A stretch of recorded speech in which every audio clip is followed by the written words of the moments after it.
Si yo te pregunto, oye Daniel, ¿qué te imaginas cuando te digo cuidados o es cuidar? Uno se imagina una relación. Y uno quizás desde algo más idealizado, incluso se imagina una relación que es placentera, que es gustosa, que es como relacionalmente rica, activa. Ajá. Pero finalmente cuando uno, al final del día, estas mujeres se van a acostar, no solo se van a acostar cansadas de las actividades de cuidado, de las actividades del hogar, digamos, sino que se van sintiendo muy solas. Quiero saber qué sensaciones personales te deja esta experiencia de trabajar con cuidadoras, sobre todo en zonas de vulnerabilidad. Bueno, es una experiencia que para nosotros fue tremenda, fue muy enriquecedora y que se lo decíamos a ellas, nosotros estuvimos muy lejos de querer ir a enseñarles cosas. La verdad que fue un momento y una oportunidad también de aprender muchas cosas de ellas. Es distinto ponerle una cara, ponerle un cuerpo, ponerle una historia, un dato, ¿cierto? Entonces eso enriquece nuestro quehacer, pero sobre todo creo yo que enriquece nuestra forma de construir sociedad.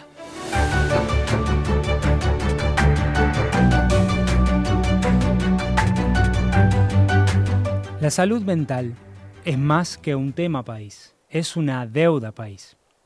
En Chile, el 66% de las personas dicen que la salud mental es su principal problema de salud. Y esto supera el promedio mundial, que es del 44%, según datos de la consultora Ipsos. Ahora bien, ¿quién se ocupa de cuidar a quienes nos cuidan? Este segmento tantas veces olvidado y fundamental a la hora de atender y acompañarnos y a nuestros seres queridos, tanto sean niños, jóvenes o adultos. Y qué importante es acompañarles, brindarles apoyo, que no solamente es una forma de dignificar su trabajo, sino fomentar el fortalecimiento del tejido social. En el marco de la serie exclusiva que estamos desarrollando junto a la Universidad Adolfo Ibáñez, tengo el gran privilegio y honor de conversar con Valentina Vallejo, coordinadora del proyecto Cuidando a quienes nos cuidan e investigadora de la Escuela de Psicología. Te invito a acompañarme en esta conversación profunda donde conversaremos acerca de esto y mucho, mucho más. También te invito a sumarte a la comunidad de Impact Latam ingresando en www.impactlatam.co, haciendo clic para recibir nuestro newsletter donde podrás recibir semanalmente y quincenalmente los nuevos episodios, convocatorias, beneficios y mucho, mucho más. Así que, sin más, sean todos y todas bienvenidos al show.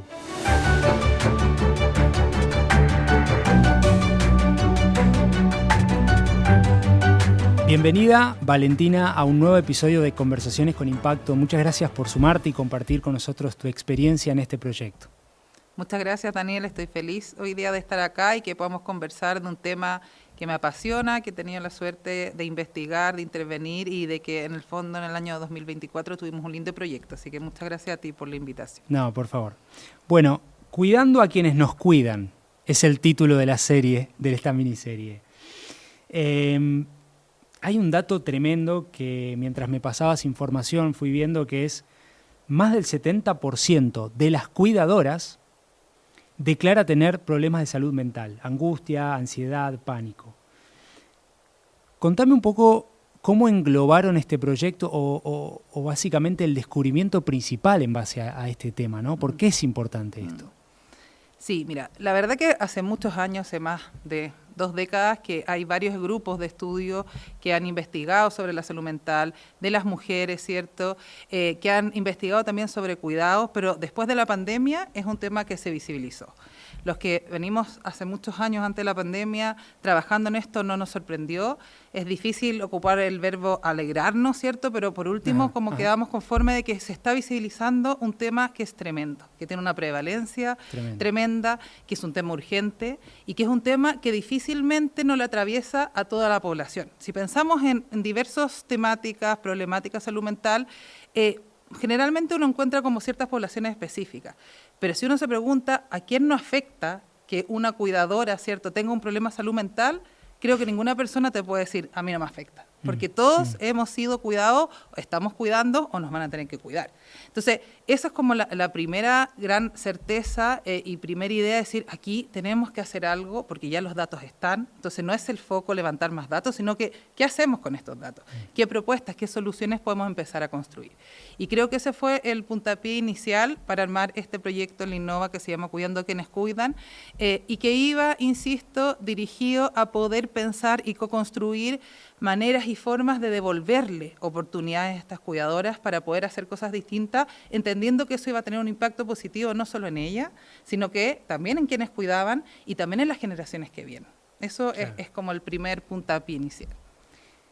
No existía ningún espacio donde nos pudiéramos conocer, intercambiar vivencias, hacer comunidad.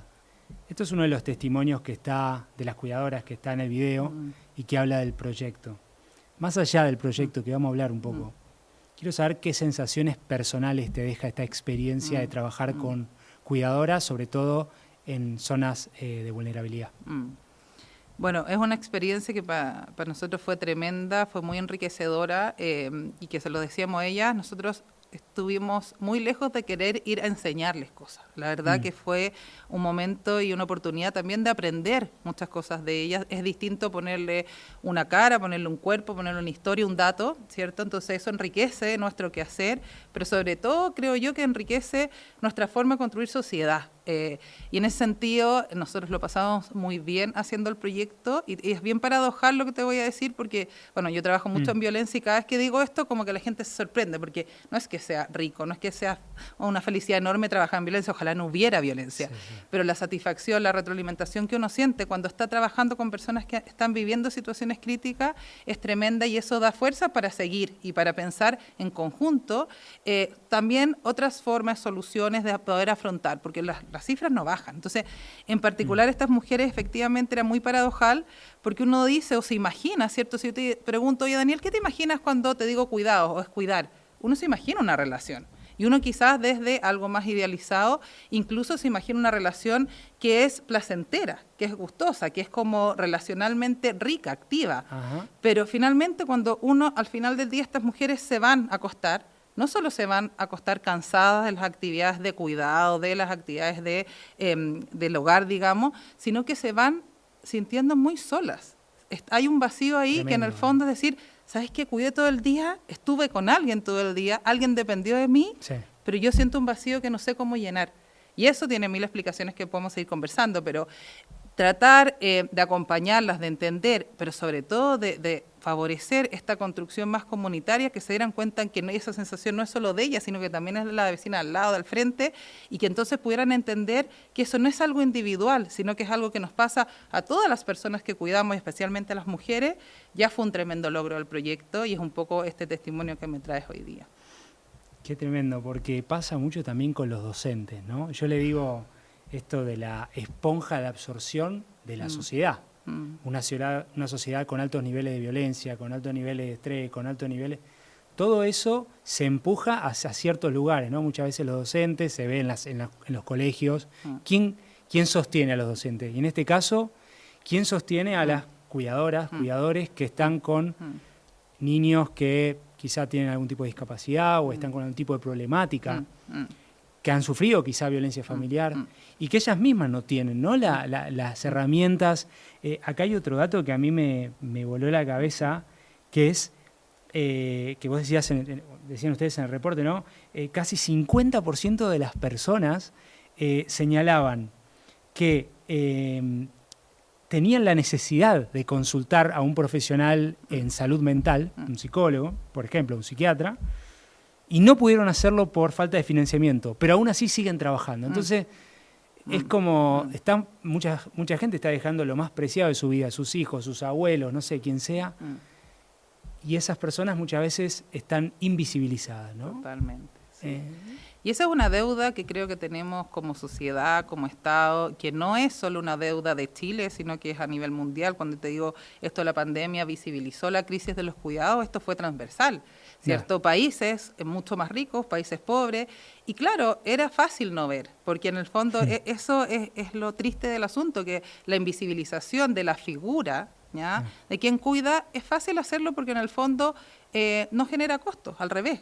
Parece que no queremos poner mucha luz ahí, porque si pongo luz ahí voy a tener que tomar ciertas decisiones económicas, sociales, relacionales, afectivas, y vamos a tener que hacer ajustes. Va a tener que hacer ajustes la familia. Parece que me empiezo a dar cuenta que es injusto que la hermana mayor, por ser mujer, tenga que asumir el cuidado de la mamá que los cuidó a todos, no cuidó solo a la hermana mayor, pero mejor no digo tanto, porque si no me va a tocar a mí. Parece ser que no le pongo cierta luz ahí como Estado, porque en el fondo, claro, puedo problematizar el asunto, digamos que todos somos responsables, pero si lo visibilizo mucho, también voy a tener que aportar y voy a tener que reordenar todo, que es un poco, y quizás también lo podemos hablar, la apuesta nueva que está haciendo Chile con su Sistema Nacional de Cuidado. Y así te podría dar 1000 ejemplos, pero en el fondo, esta organización social del cuidado ha, lamentablemente creo yo, mantenido un orden social y económico que ha sido, entre comillas, y bien tensionado, conveniente, ¿ya?, para sistemas que aspiran a crecer mucho, muy rápido, pero no nos olvidemos a costa de quién. Y en particular en esto que a mí me interesa, es decir, esto ha sido a costa principalmente de todas aquellas mujeres, y voy a hablar en género femenino, porque efectivamente también los datos nos muestran que somos más del 95% de los casos las mujeres a quien cuidamos, siendo familiar o no, porque si nos preguntamos, bueno, yo no puedo cuidar trabajo, ¿cierto?, ¿a quién contrato o a quién le pido ayuda? Generalmente es otra mujer, claro. Es a mi mamá, ¿cierto?, o es a quien le decimos nana o quien nos apoya, y son mujeres. Entonces, en general, el sostén del cuidado está puesto en cuerpo femenino. Y eso, para mí al menos como investigadora, como académica, como mujer, ¿cierto?, como persona, me parece que también nos interpela éticamente con un tema de desigualdad de género que es tremendo. Tremendo. Ahora hablemos un poquito más con foco en el proyecto. Esto lo hicieron ustedes en las comunas de Quintero y Puchuncaví. Contame por qué eligieron esa región, digamos la región y la localía, y contanos un poquito más acerca del trabajo y qué cometidos, digamos, qué objetivos tenían previos, ¿no? Bueno, este es un proyecto que se marca en un Innova FOSIS, es decir, es el programa FOSIS específicamente con un programa de familias que se llama así del FOSIS, que abre esta posibilidad de poder postular, y son ellos los que hacen la primera, en el fondo, como elección de la población en base a las necesidades.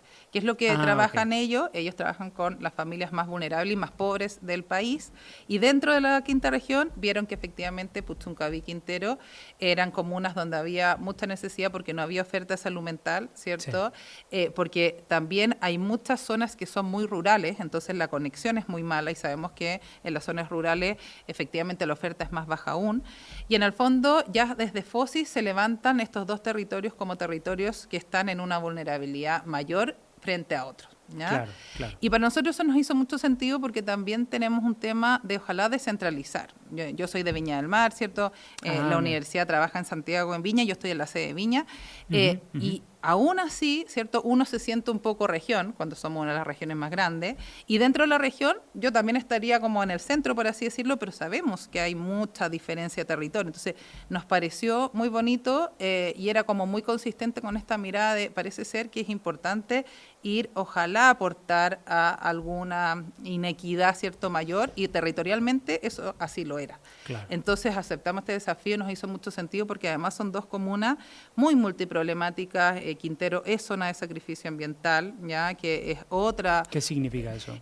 La zona de sacrificio ambiental son zonas urbanas o rurales, pero que han tenido mucha intervención industrial. En el caso de Quintero están saturadas por empresas industriales que han contaminado su suelo, y seguramente han escuchado o han visto en las noticias de esta escuela La Greda, que ha sido como el símbolo de los niños, entonces sufren muchas intoxicaciones a lo largo del año. Pero también, y eso es parte de los aprendizajes del proyecto, porque de afuera había mucha tensión con la industria privada, con la contaminación, pero esta misma industria es la que les da muchas veces el trabajo. Entonces ahí están atrapados. Exacto. Entonces, eran territorios que tenían un montón de desafíos, ¿no? Sí. Y que no es tan fácil, y bueno, yo creo que en psicología nada es fácil y nunca es nada 100% causal, ni en realidad ni siquiera 10% causal, siempre es muy, muy circular todo, pero estos territorios en particular había mucho problema, mucho desafío, pero también veíamos oportunidad, porque al ser territorios un poco más alejados, han tenido que desplegar otras acciones de resistencia, de colaboración, de asociatividad para poder hacer frente. Entonces, por eso te digo que también fue un espacio de aprendizaje, decir, oye, nosotros desde acá, la investigación, la academia, que se ve bonita, que investigamos, tenemos los datos, nunca vamos a poder tener toda la textura del fenómeno. Entonces, es una cosa muy real que por lo menos desde nuestra aproximación no es la figura del experto que les viene a enseñar. Entonces, no hicimos una escuela como de docentes, sino que los docentes somos facilitadores y traigan ustedes también estos aprendizajes. En lo particular como del proyecto también estaba la primera patita, que era la Escuela Salud Mental, ¿ya? Que tenía 5 módulos, que son módulos muy dirigidos a problemáticas que sabemos que están presentes en las cuidadoras, que tienen que ver con el estrés, la gestión emocional, el autocuidado, ¿cierto? Pero también ojalá entregarle otras herramientas como por ejemplo el tema más identitario a nivel de lo comunitario, que ellas vieran que esto es importante. Y estos 5 módulos se fueron haciendo cada 15 días, entonces lo que nos interesaba era que no apuráramos todo, que no fuéramos 3, 4 veces al territorio y le entregáramos 1000 folletos, sino que pudiéramos construir procesos, construir comunidad, construir lazos, y donde ellas también se fueran dando cuenta que al igual que importante quizás la clase o lo que les traíamos como contenido, era ese cafecito con mi vecina, ¿no? Y hubo una historia genial, hubo varias historias geniales, pero hay 2 que siempre las cuento porque me parecen muy ilustrativas. Que justamente ya al final de la escuela llegan 2 señoras como muy amigas y nos dicen, oye, nosotros esta escuela ahora somos así, pero ustedes no nos vieron hace un año atrás donde nos tirábamos, bueno, garabatos, nos tirábamos casi zapatos por la ventana porque éramos vecinas y tuvimos un problema con la basura y se habían peleado a muerte. Y de repente cuando nos encontramos en estas escuelas empezamos a escuchar otras perspectivas que no habían sido posibles. Y empezaron a hacer red. Entonces, en vez de pelear por la basura, pensaron juntas como, oye, ¿cómo podemos mejorar esto? Que vamos a la municipalidad, parece que las 2 somos peleadoras, en vez de pelear entre nosotros, vamos a pelear en conjunto. Y claro, y decían, ahora somos pitipoti, que es como una expresión muy acá de nosotros, como somos muy cercanas, y van para todos lados juntas. Entonces tú dices, qué impresionante, porque más que el contenido, ¿cierto? Que quizás de una herramienta se pudieron llevar, fue el espacio, fue sostener, y fue eso sí, obviamente, facilitar conversaciones con escucha, etcétera. Y la otra historia quizás te la cuento después cuando sea más.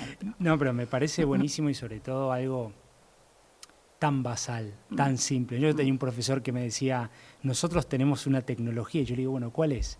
La conversación. Yo digo, pero la conversación es algo tan simple. Y no es tan simple, ¿no? Digo, el espacio de conversar, de juntarse, a hablar, como que parece muy simple, pero no se da y esos espacios están buenísimos. Hay otro vector, otro espacio muy interesante, que son, en el informe que vos me compartiste, habla de que el buen resultado, corregime si malinterpreté, tenía que ver con la clínica grupal, que le dicen ustedes, ¿no? Como que eso era mejor que el 1 a 1. Y yo dije, qué raro, porque cuando uno trabaja generalmente 1 a 1, no sé, ¿cómo es eso? Claro, es una intervención de corte clínico comunitario que en el fondo lo que nosotros señalamos no es que estemos contra el box, yo soy clínica igual, tengo mi consulta una tarde, pero creemos que es insuficiente para fenómenos que son complejos. O sea, como frente a situaciones tan complejas como que al final no soy víctima de un episodio de violencia, ¿no? Sino que soy víctima de violencia que es crónica, que es frecuente. Además, soy cuidadora, una persona dependiente que todo el día me está demandando muchas cosas que yo no le puedo dar y que las ayudas son insuficientes. Entonces, voy incrementando otro factor de riesgo. Eso mismo, atencionado, entonces al parecer ya mi relación de pareja o con mi mamá o con mi hermana tampoco es un factor de día protector. Entonces, cuando tú me hablas al comienzo que las cuidadoras se sienten solas, efectivamente lo que fuimos viendo es que, y bueno, y lo que sabíamos, es que además este fenómeno lo que hace es empezar a construir identitariamente un perfil bien particular, donde al parecer si bien cuidar es lo que más me desgasta, me demanda y es lo que me puede provocar, entre comillas, problemas, ¿cierto? O muchas dificultades, es lo único que tengo. Y desde ahí me sujeto. Y desde ahí yo también me defino. Que no, yo cuido a mi mamá, yo cuido a mi hermano, yo cuido a mi hijo que está enfermo. Y desde ahí no tengo nada más porque ya no trabajé, no tengo una trayectoria laboral. Ya a raíz de esto del cuidado no tengo relaciones, parece muy sanas, ni de pareja, ni de familia. No he podido seguir alimentando mis relaciones de amistad porque no he tenido tiempo, entonces no tengo nada. Entonces me siento vacía, pero lo único que me puedo como amarrar es a este ejercicio del cuidado. Y en ese sentido, cuando hablamos como del impacto de esta intervención clínica comunitaria, lo que queríamos hacer era mostrarles en el fondo que muy difícilmente iban a poder salir de esa sensación y todos los desajustes de salud mental que nosotros medimos, ansiedad y depresión, porque sabemos teóricamente que son los constructos que tienen mayor impacto negativo, pero hay otros más, por supuesto, que no pueden salir solas, ¿no? Como que no es que no tengan capacidades, por más que te instalen 1000 capacidades, no, la demanda siempre va a ser mayor. Entonces, creo que también socialmente nos han ido convenciendo que el que no puede sola o no puede solo, parece ser que le faltan cosas. Entonces, vamos consumiendo herramientas, estrategias, capacidades, pero se nos olvida que no tenemos por qué hacerlo todo solo, ¿no? Cuidarnos, no tenemos por qué hacerlo solo, y yo puedo estar cansada y no me tengo que sentir culpable de llamar a mi hermano, pero quizás también, vecina, ¿me puede cuidar? ¿Pero por qué? Porque el resto de la gente te va a decir, oye, qué irresponsable, se fue a comprar, no sé, un par de zapatos y dejó a la vecina cuidando. Bueno, empieza tú a cuidar 24 horas, yo también soy humana y necesito un par de zapatos, y necesito ir al dentista tranquila y da lo mismo, pero tenemos también un mandato social del cuidado que es muy castigador y que al parecer aquella persona que no cuida algunos estándares, y si eso lo llama a la maternidad, peor, porque si la figura cuidadora es madre, ese estándar es doble, o sea, las malas y buenas madres son fáciles de definir, y en general hablamos más cuando es mala madre, porque cuando es buena madre, bueno, es lo que le tocó, es lo normal, no tengo nada que aplaudir. Entonces, darte cuenta de eso con un otro, ¿ya?, tiene muchas más posibilidades entonces de revertir algunos impactos y de que en el fondo me sienta menos ansiosa, no solo cuando trabajé herramientas de control de ansiedad individuales, lo voy a poner así, sino cuando veo que también puedo desplegar estrategias y conversar con la otra, que me doy cuenta que le pueden estar pasando cosas similares, pero que también podemos pensar cosas juntas más colaborativas. Entonces, cuando yo ya mañana la tenga que ir a pedir, vecina, quiero ir a comprar tranquila, y la vecina me diga que sí, yo no me voy a sentir culpable, porque también sé que la vecina me va a poder pedir lo mismo quizás el día de mañana y nos entendemos, y ya no tenemos que dar toda esta explicación. Y eso va teniendo un impacto mayor y más rápido incluso en este alivio sintomático de algunos de los principales desajustes al menos.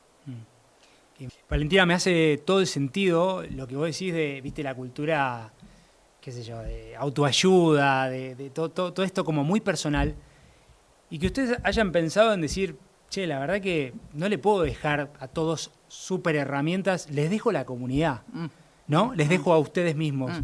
Me parece un montón, porque justamente esto que decían es, no se encontraban, no se conocían, ¿no? Y me parece súper, súper importante lo que decís. Quiero ir, si me permitís, a otro lugar, que es justamente las cuidadoras que cuidaban, y sobre todo una de las cosas que destacás al final del informe, que lo vamos a dejar para todos los que quieren verlo en los links del episodio, que habla de esto de la necesidad de capacitación en temas de TEA, que es espectro autista, ¿verdad? Y formación de cuidado de alumnos mayores y discapacidad. ¿Qué viste vos en terreno con eso? Y hablabas también de que como no llegaban algunos recursos de gobierno, ¿no? Sí, bueno, nosotros cuando trabajamos con cuidadoras o cuando definimos quién es la figura de la cuidadora, lo dejamos amplio para fines del proyecto, todo aquel o aquella que, y pongo el género masculino porque estuvo abierto para hombres y no llegó ni un solo hombre. Ah, mirá. ¿Ya? No es que solo yo pensé que estaba derivado. No, y eso es lo que pasa comúnmente, ¿no? Wow. Pero, y ahí como abro otra, bueno, este tema me apasiona, entonces siempre abro vos abrí, dale, tranquila. Pero en el fondo es como que también yo le digo mucho a mis estudiantes, ¿no? Usted como psicólogo o psicóloga no puede citar solo a la mamá. O si trabaja en el colegio, ¿por qué va a pensar solo en la mamá? O con el profesional, el médico, ¿cierto? Solo en la mamá. No, pues si tiene mamá y tiene papá, ¿cierto? Y si no hay, ya tendremos que pensar otras cosas. O al colegio cuando de repente es que solo ya activé el protocolo y me lavo las manos. No, porque no todos los niños van a poder tener figura. Entonces, en ese sentido, nuestro proyecto también fue abierto para cortar un poco, cuando yo te hablo de esta desigualdad de género, de hacer como que siempre lo mandatado fuera que fuera la mujer, pero llegaron puras mujeres. Bueno, en fin. Y desde ahí entonces llegaron mujeres que cuidaban a todo tipo de dependientes. Al principio el proyecto estaba pensado mucho más en cuidado infantil, pero dada esta dificultad en los territorios dijimos mejor abrámoslo, ¿no? No tiene sentido restringirlo. Y llegaron principalmente de cuidado infantil, de personas con discapacidad, niños o adultos, ¿ya? Y del grupo de cuidado infantil llegaron también muchos de niños que te presentaban o TEA o déficit atencional, ¿ya? Ajá. Entonces al comienzo nos pedían muchas herramientas cuando les preguntamos, bueno, ¿cuáles son las expectativas? ¿En qué le podemos ayudar? Queremos más información porque tenemos poca, no sabemos. Después fue pasando que al final nos dimos cuenta que más que el cuidado infantil, la escuela necesitaba más herramientas para soportar al marido o a la pareja, entonces era más que los niños, el problema era parece la pareja, ¿no? Necesitaban una psicóloga particular, y digamos. necesitamos un poco este espacio, ¿no? De hablar. Sí, bueno, pero en particular respecto a TEA y discapacidad, es real que las ayudas son más restringidas porque tienen que ser más especializadas, entonces en términos de oferta ya es bastante menor. Si bien hoy día tenemos la ley, ¿cierto?, de inclusión orientada al TEA, la bajada de la política pública como de intervención sigue siendo muy escasa, ¿no? Entonces, cuando hablamos de territorios que están alejados, tienes que multiplicarlo por 2, por 3. Y en términos de discapacidad, está muy pensado a veces en el adulto mayor postrado, ¿ya? Como a ciertos apoyos que entrega o la municipalidad a través de sus consultorios, etcétera, o a través de un servicio que ahora el SNAC, este Sistema Nacional de Cuidados, también amplió como a discapacitado, pero no piensan como en toda la vuelta del problema, porque en el fondo cuando yo cuido a un discapacitado, por supuesto que, o una persona que tiene discapacidad, necesito las ayudas y las asistencias, eso lo necesito, como que me ayuden con la compra del pañal o me ayuden a ir a hacer las curaciones, pero tiene que ver hoy día con que yo no puedo dejar ni un minuto solo a esa persona. Entonces, claro, ¿cómo lo hago? Es totalmente dependiente. Totalmente dependiente. Entonces, claro, nos pedían mucho como levantar el tema por un lado. Es decir, por favor, donde vayan, levanten este tema que es un tema para nosotros. Segundo, también necesitamos herramientas porque como yo no sé moverlo bien, me duele la espalda y al final, cuando yo me enfermo, nadie nos cuida. Y también hay cosas que efectivamente necesitamos más de especialidad. Entonces, si mi hijo se desregula, los TEA, etcétera, o si lo meto a un colegio y no está la persona, al final termino sacándolo del colegio y termina como sin escolarización, que eso en Chile es gravísimo, porque tenemos súper cubierto que todos los niños, por eso está la ley de inclusión, pero acá, insisto, que son problemas mucho más cotidianos y prácticos, que a veces la política pública más amplia no ve. Lo toma en cuenta. No ve. Entonces, eso traían ellas mucho a colación. Y dejaste picando lo de la ley del Sistema Nacional de Apoyos y Cuidados. Este momento es histórico, no en el sentido retórico, sino en una cuestión muy concreta. Hoy estamos reconociendo a los cuidados como un cuarto pilar de la protección social y lo ponemos al mismo nivel que la educación, la salud y las pensiones. Esto es el presidente Boric. ¿Qué importancia crees que le está dando el gobierno y qué déficits tiene en términos de, como decís vos, llegar con esta política nacional? Bueno, creo que hay un énfasis y una fuerza súper importante que no había estado antes, digamos, bueno, al menos desde que yo empecé a investigar este tema, como un sistema articulado, ¿no? Cuando hablamos del Sistema Nacional de Cuidados, no es solo un programa, ¿ya? No es solo una acción, sino que es un sistema que lo que está tratando de hacer a través del Ministerio de Desarrollo Social, ¿cierto?, articular distintos ministerios y en el fondo poner al cuidado al centro. Y decir, esto no es solo territorio de salud, no es solo territorio del colegio cuando viene una mamá al colegio, sino que es territorio de todo, por un poco lo que hablaba al comienzo, ¿no? Si todos vamos a hacer cuidado y si entendemos los cuidados como un ejercicio interdependiente, que siempre vamos a cuidar y ser cuidados a la vez y en distintos momentos de nuestro ciclo vital, tiene que haber algo transversal también. No pueden aparecer acciones muy puntuales. Claro. Y también apuntando a este tema de la desigualdad de género, que aquí tenemos que entender que el ejercicio de los cuidados es una actividad que ha sido históricamente no remunerada y por eso también un montón de problemas, y que eso ha impactado en cuerpos o en personas particulares. No es que todo Chile, no. Hay ciertas mujeres principalmente que han tenido que dejar sus trayectorias a veces escolares, ¿cierto? O cuando logran terminar el colegio, cuando tienen que decir quién se queda en la casa cuidando, generalmente es mujeres. Entonces, ahí creo que esta articulación ha sido mayor, ha sido bien compleja, pero también muy estudiada. Yo que he seguido de cerca y trabajo harto, sobre todo en Viña, con la Ceremi, ¿cierto?, el Ministerio de Desarrollo Social, con este tema de los cuidados, veo que la mirada está siendo compleja, que me parece súper bien. Pero como es una mirada compleja, que necesita una respuesta muy articulada y de muchos actores, por supuesto que no es rápida. Y estamos, parece ser, acostumbrados a como que la evaluación tiene que ser rápida, que las ayudas tienen que ser rápidas, y si no nos sirve, cambiamos. Entonces, en esta cosa como del ensayo y error permanente, creo yo que no permite muchas veces sostener políticas públicas. Y creo que el SNAC está haciendo una gran pelea en eso. Como decir, este fenómeno tenemos que sostenerlo. Pero particularmente, porque ahí podríamos hablar de muchas cosas, pero el SNAC, uno de sus programas es el PRELAC, que es este programa de la red local de cuidados, que busca el mismo objetivo con herramientas y metodologías distintas, pero un poco de nuestro proyecto. O sea, lo que busca aquí es decir, sabéis que tenemos que tener un espacio que la gente pueda asistir por información, para activar ayuda, y que también seamos un poco la voz y los facilitadores de las cuidadoras que necesitan distintas cosas.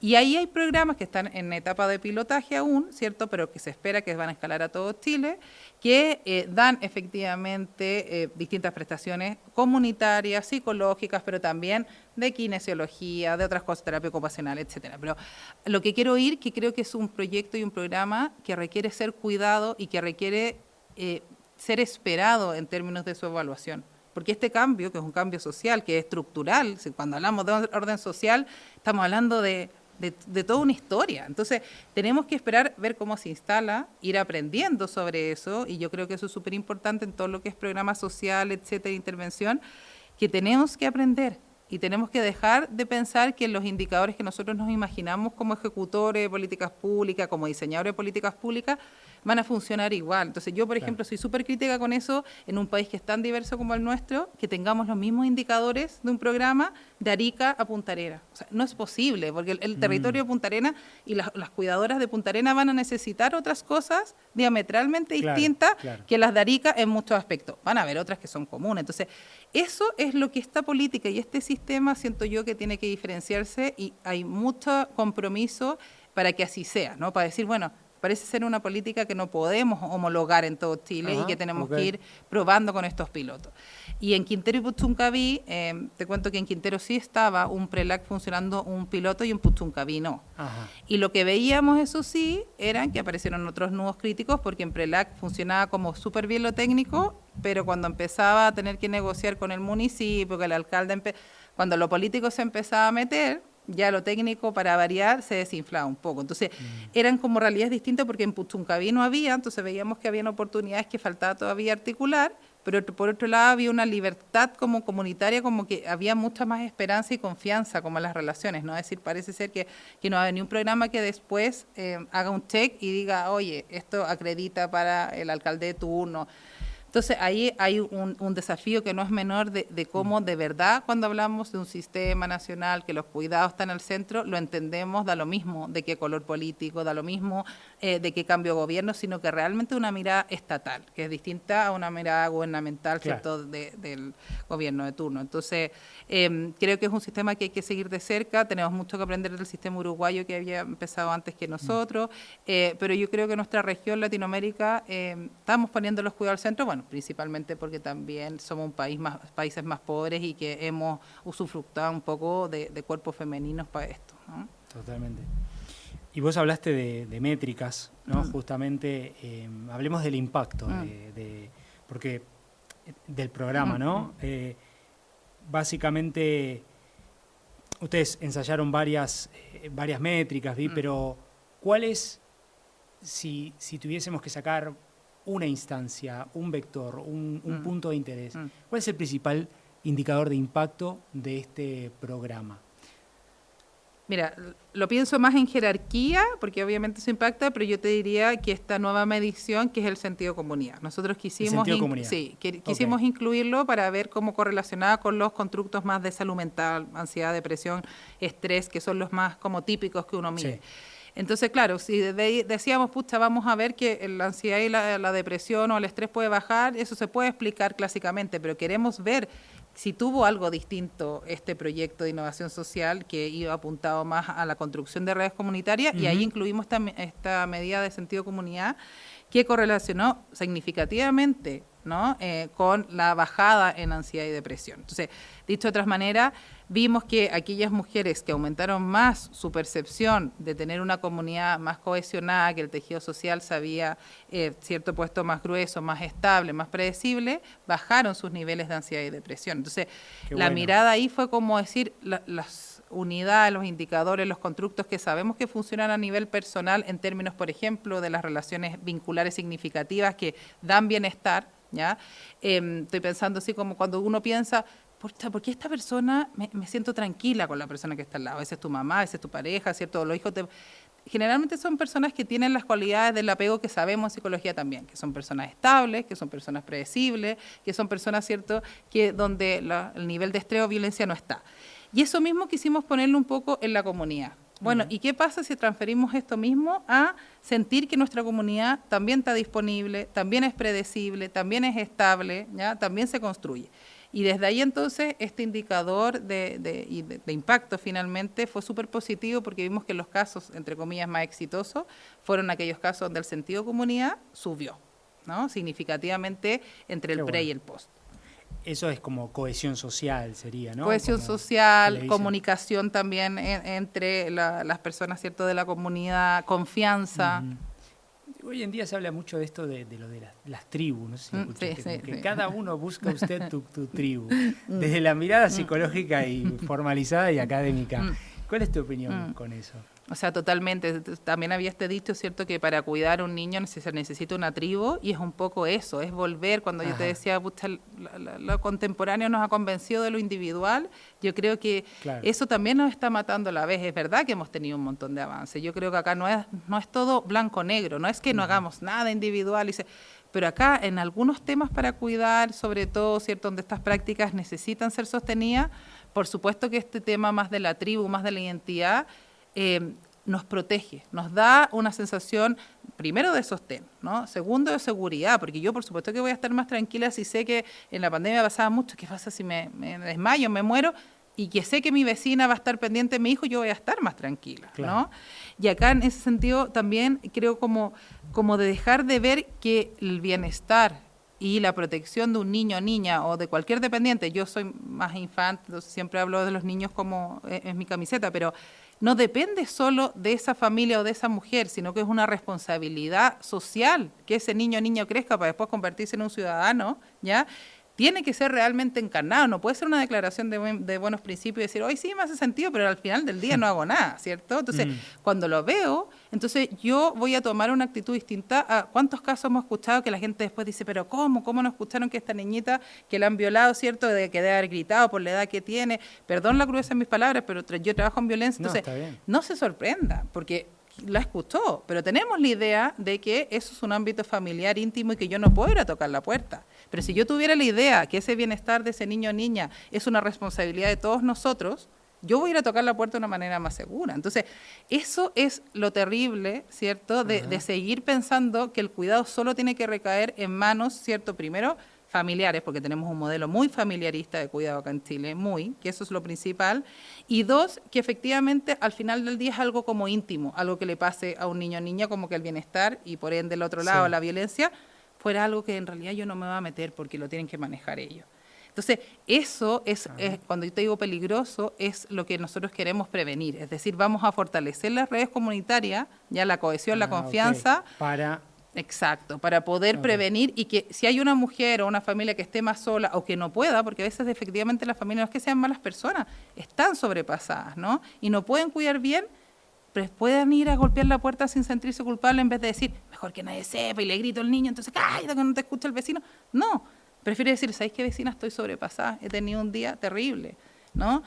Porque uno llega hasta la mamá o hasta la mejor amiga, pero a veces si esa mamá o mejor amiga no están disponibles, te quedaste sola, ¿no? Y el que se quedó también mucho más solo fue ese niño o esa niña. Entonces, eso es lo que queríamos venir como a proponer, de decir, oye, pensemos algo más, porque las cifras de violencia no bajan, el abuso sexual no baja, ¿no? Las listas de espera no bajan, la oferta no puede ser más amplia. Entonces parece que pensar, y ahí retomo lo que tú me decías, que por eso teníamos esta idea o esta premisa, que la acción de una clínica mucho más comunitaria, ya más grupal, es mucho más potente que algo individual.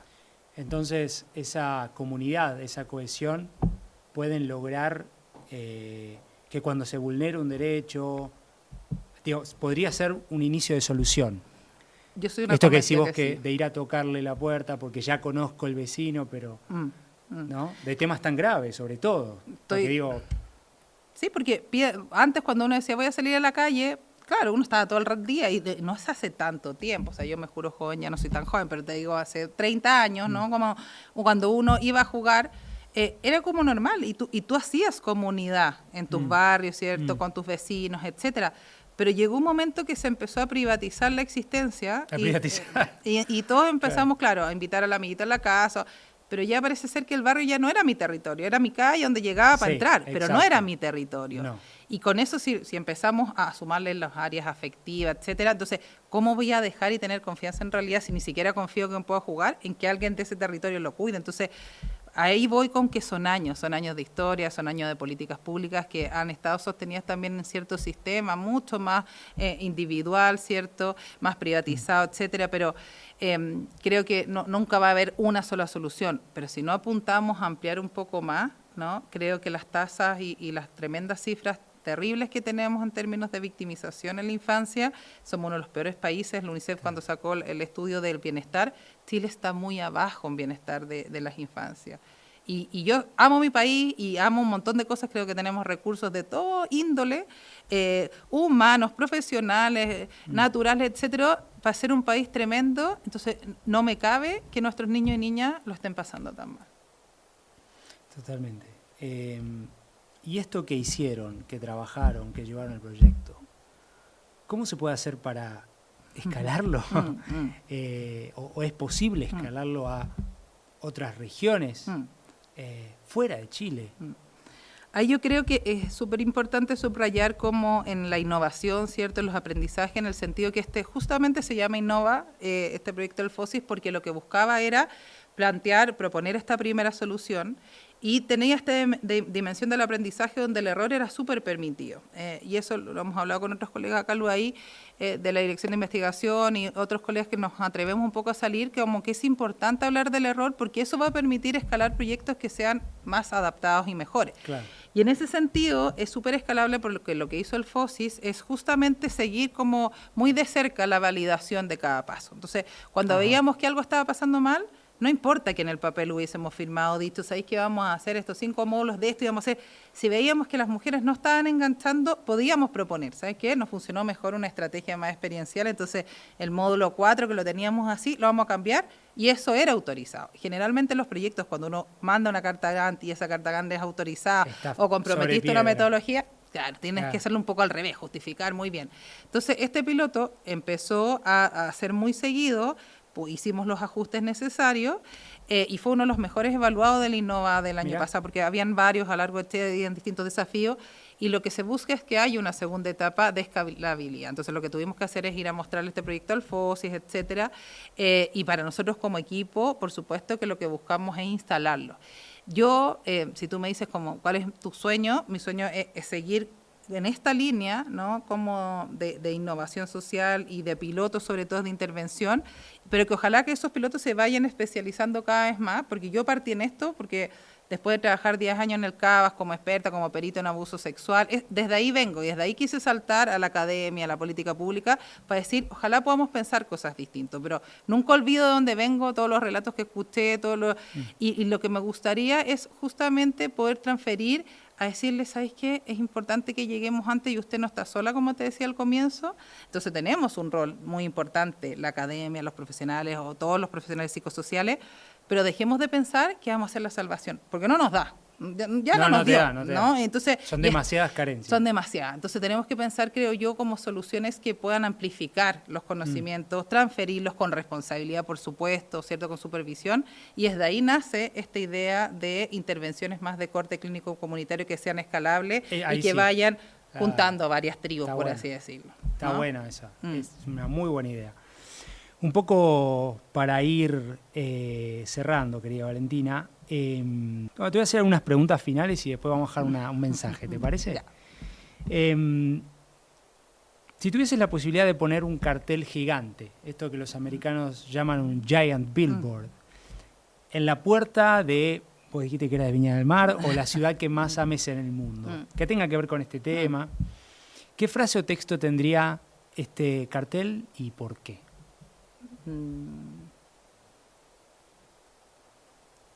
Pucha, no quiero ponerme village, pero más que la frase probablemente ya construida, pero tendría como algo así como de la línea como queremos aspirar que todos los días los niños de todo Chile, ¿ya?, vivan como los niños que viven en tu casa. Pero ojalá, claro, porque decís, bueno, si viven en una casa o que vivan, ¿cierto?, que tengan la posibilidad de poder experimentar, ¿cierto?, aquello que tus hijos experimentan, pensando que Viña uno llega en auto y va a vacacionar como porque eso es un poco lo que a mí me mueve y me transmite. Yo cuando veo a mis hijos digo, no, mi hijo también, no es por idealizar, no quiero venir a decir, oye, mi familia es perfecta, yo soy perfecta, para nada, pero decir, qué ganas como de que estos momentos de disfrute, que yo disfruto tanto y que veo tan felices a mis niños, estuvieran mucho más en todos los hogares, ¿no? Y que no tiene que ver solo con el dinero, porque aquí, ojo, que no estamos hablando de clase alta o clase baja, estamos hablando de calidad de los cuidados, estamos hablando de bienestar infantil, ¿no? Y que eso no siempre va equiparado de pobreza o riqueza. Hay muchos niños también de clase alta que lo pasan muy mal. Entonces, sería un mensaje como decir, oye, ojalá podamos tener esta responsabilidad de transferir lo que a nosotros nos hace felices o lo que a nosotros, ¿cierto?, nos deja tranquilos, y ojalá algo orientado más a las niñeces. Por último, ¿qué recomendación, consejo le podrías dar a otros colegas tuyos que estén trabajando estos temas, otras entidades, ¿no?, en base a esta experiencia que has tenido y al trabajo, sobre todo, que hacen desde la universidad, ¿no?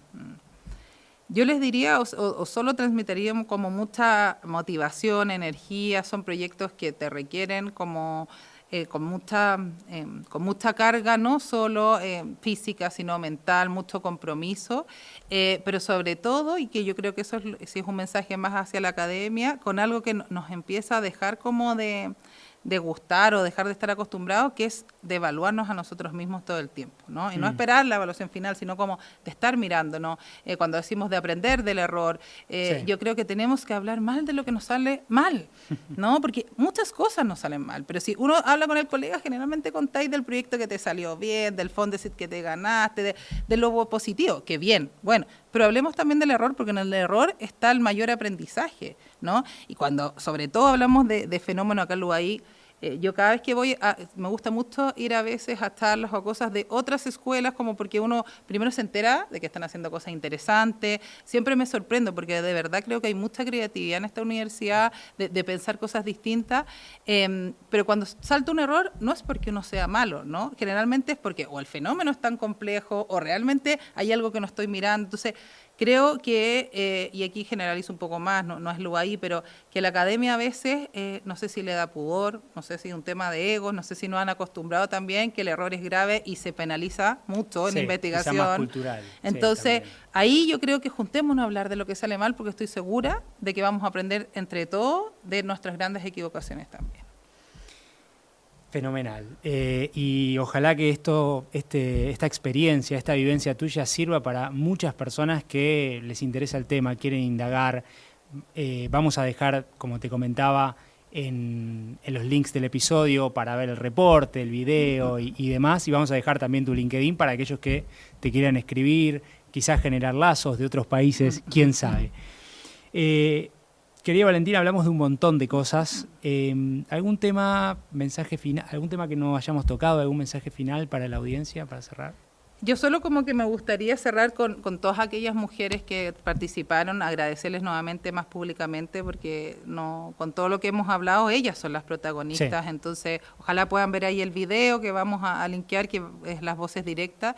Y decirle todas también a aquellas personas que están cuidando y que se sientan solos y que se sientan vacíos y que a veces genera culpa, ¿cierto? A pesar de que lo traté de hacer súper bien en el día, igual le grité a mi hijo, igual al final, no sé, pues traté brusco cuando traté de mover a la persona con alguna discapacidad física, que esa culpa, esa sensación de vacío es normal, pero que no la normalicen, que no es lo mismo, ¿no? Como que hagan algo con eso, que no tienen que estar solos en eso, que activen. Yo sé que la oferta de salud mental quizás no es tan amplia como quisiéramos, no lo es, pero siempre hay algo que se puede activar. Claro. Entonces, y que se dé ese minutito. Si se va a tomar el té, tómeselo y sienta que se lo merece y se lo toma tranquila y no sienta que está siempre al debe, porque ese es un mensaje que me gustaría transmitir, que necesitamos conectarnos con nosotros, con nuestros cuerpos, con nuestra mente, y si eso a veces 5 minutos, a veces media hora, a veces 1 hora, bueno, pero el tiempo que sea, ojalá sea sin culpa y sin esta necesidad de que dejo de hacer algo porque estoy haciendo algo muy importante, que es cuidarme. Buenísimo.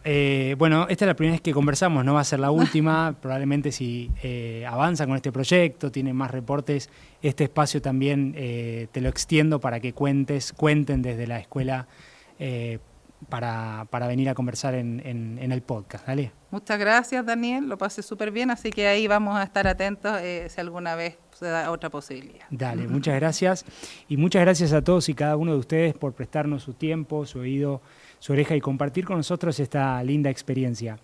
Nos estaremos encontrando en el próximo episodio de Conversaciones con Impacto con más personas que buscan la transformación hacia este mundo inclusivo, regenerativo y sostenible que potenciamos entre todos.